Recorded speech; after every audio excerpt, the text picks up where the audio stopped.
அடிக்கடி தலைவலி வந்தால் கவனிக்க வேண்டிய முதல் அறிகுறி இதுதான். உடனே பார்த்துடுங்க.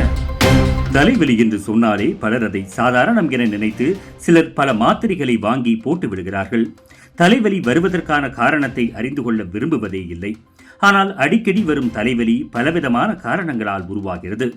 ஒவ்வொரு வகைக்கும் தனித்தனியான அறிகுறிகளும் சிகிச்சை முறைகளும் உள்ளன. மக்கள் எளிதாக புரிந்து கொள்ளும் வகையில் எந்தெந்த தலைவலிகள் ஏற்படுகிறது, அதை எப்படி சமாளிக்கலாம் என்பதை இப்போது பார்ப்போம். மூக்கடைப்பு, சளி, சுவாச கடினம் ஆகியவை தொடர்ந்து இருந்தால் சைனஸ் தலைவலி ஏற்படும். இது பொதுவாக நம் மூக்கின் மேல் பகுதியிலும் கண்களை சுற்றிலும் அழுத்தம் போல உணர்த்தும்.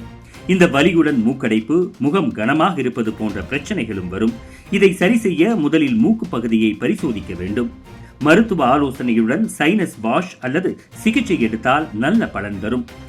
ஒரு பக்கமாகத்தான் அதிக வலி தரக்கூடியது மைக்ரேன் தலைவலி. இது சில நேரங்களில் நீடிக்கும். அதிக ஒளி, சத்தம், சில உணவுப் பொருட்கள் கூட இதற்கு தூண்டுதலாக இருக்கும். இந்த வலி வரும் முன்பே கண்களில் வெளிச்சம் பளிச்சென்று தெரிதல், மன அழுத்தம் அதிகரித்தல் போன்ற அறிகுறிகள் தோன்றும். தூண்டுதல்களை அடையாளம் கண்டு தவிர்ப்பதும் மருத்துவர் பரிந்துரைக்கும் மருந்துகளை பயன்படுத்துவதும் முக்கியம். கிளஸ்டர் தலைவலி மிகவும் கடுமையானது. இது ஒரே கண்ணை சுற்றியே வலிக்கிறது. அப்போது அந்த கண்ணில் நீர் வழிவது, கண் சிவப்பது, பார்வை மங்குவது போன்றவை இருக்கும். இதற்கு தன்னிச்சையாக வீட்டு முறைகள் உதவாது. உடனடியாக மருத்துவரை அணுகியே சிகிச்சை பெற வேண்டும். நாள்தோறும் அதிகமானவர்கள் அனுபவிப்பது டென்ஷன் தலைவலி. இது தலையின் பின்புறம், கழுத்து, தோள்பட்டை முழுவதும் சுமை போல் வலி தரும். காரணம் மன அழுத்தம், வேலைப்பழு, தூக்கம் குறைவு. இதை சமாளிக்க மன அமைதியை பேணுவது அவசியம். யோகா, தியானம், சீரான தூக்கம் ஆகியவை சிறந்த தீர்வுகள். தலைவலியின் மூல காரணம் பல சமயங்களில் ஸ்ட்ரெஸ் தான். தினமும் ஒரே மாதிரியான பணி, ஓய்வு இல்லாமை, உடற்பயிற்சி குறைவு ஆகியவை வலியை அதிகரிக்கும். சிலருக்கு காஃபி, சாக்லேட், அதிகமான சுவையூட்டிகள் கூட தூண்டுதலாக இருக்கும். எனவே எந்த செயல்கள் அல்லது உணவுகள் வலி தருகின்றன என்பதை பதிவு செய்து அதை தவிர்ப்பது உதவும்.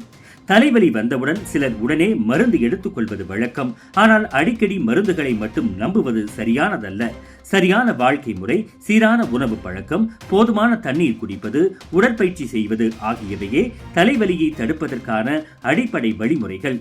முடிவாக, அடிக்கடி தலைவலி வந்தால் அதை சாதாரணம் என புறக்கணிக்காமல் அதன் வகையை அடையாளம் கண்டு சரியான முறையில் சிகிச்சை பெற வேண்டும். சில வலிகள் சிறிய கவனிப்பினால் சரியாகிவிடும். சில வலிகள் உடனடியாக மருத்துவ ஆலோசனை தேவைப்படும்.